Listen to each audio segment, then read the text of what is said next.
people, either Lee, who's done a fine job, or the chairman, but it is very, very clear that, in my opinion, in this regard, I don't want to necessarily bind every member of my commission in this, but they did all unanimously supported this recommendation, that it will work much better if the person who is in charge is the chairman of the board, can deal with the board, and has the ability to deliver on the commitments that are made as the chairman is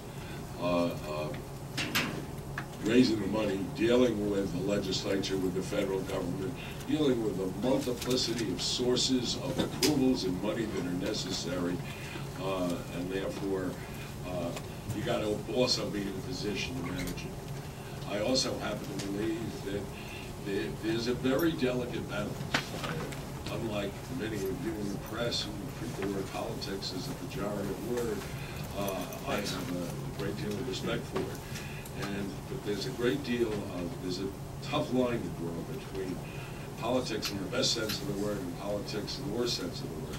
And people who run for office have tough pressures. The reason the MTA has been governed since its creation by people who serve for 6-year terms, though they're appointed by elected officials, is so they make the tough decisions. They raise the fare when they have to raise the fare.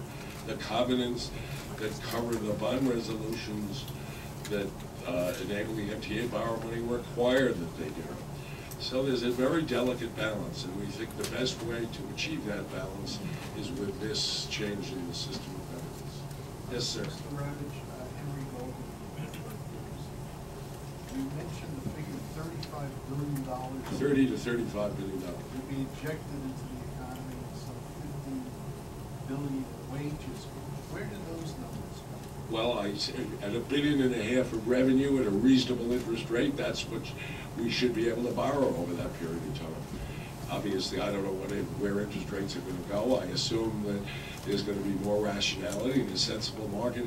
These are good credits. The coverage ratio will be more than adequate, and I believe that's what you'll be able to borrow in a reasonable economic climate. Over what period? 5-year period. Yes, Rich. I don't know if we heard directly what this is going to do for or fair. How well will the fair?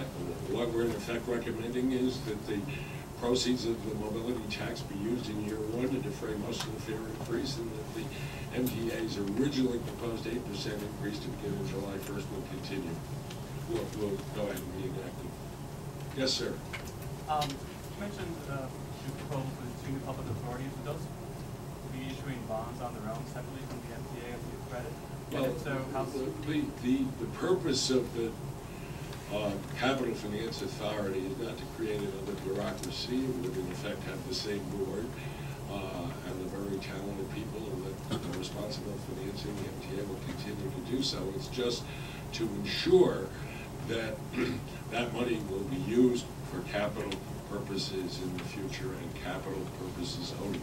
And that is a way of putting it into a lockbox of achieving that objective, which is what we consider to be a critical public objective. But would it be added to the existing revenue streams that back the bonds that are already out there, or would it be? Well, the revenue right now, the bonds that are issued are general obligation bonds in the MTA, and they have both tax support and the support of the MTA operating budget. The purpose here is what we're saying in effect, and this is a little complicated, but I'm glad to go through it, is that the fare payer ought not in the future have to pay for the cost of capital. What it should pay for is a fair share of the operating costs, and the operating costs of a system should include a normal depreciation of the physical assets of the business, just as you all, your journalism business or any other business, the depreciation of your printing presses is an expense, an annual expense of the business. But where we were headed with the way the MTA has financed itself recently was that the fare payer was picking up an ever-increasing portion, because there were no, as I indicated, no new revenues added between 2001 and 2004 whatsoever to the support of the increased amount of MTA borrowing. So we're saying this is a new system and a new day, and in the future, the operating expenses should go up, won't have the kind of geometric increases as they've had when we had debt service. Stan? The proposed revenue from the tolls and the mobility tax, would that eliminate the need for service cuts? Look, that's a decision for the MTA board. I know very well that the management of the MTA does not believe that service cuts are a good thing for a city where so many people are facing greater and greater burdens every day. So that's up to them. But certainly the kinds of increases that would be required if help wasn't forthcoming in the short term. Let me say something else. I'm sure you all know this, but it's not the MTA that wants to raise the fare or make service cuts. They are required by law to have in December a balanced budget. And absent some key assurance, if not a formal legal commitment to have other funding, they don't have any choice. It's not something they wish to do. It's something the law requires them to do. And that's why time is so critical. Pete? Do you expect that they would still, based on the timing, have to adopt that so-called doomsday budget in a matter of weeks to have it balanced, or can this fall to that? Well, I think given the calendar,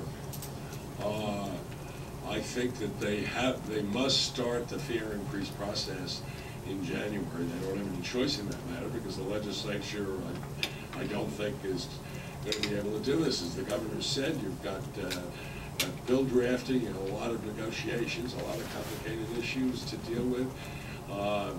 My hope and expectation is that the governor and the legislature will resolve this in the month of January, and that these increases won't be necessary. But there will be a period of time in which there will be, unfortunately, a hell of a lot of uncertainty for the strap out. Yes, I'm sorry. What's your name, please?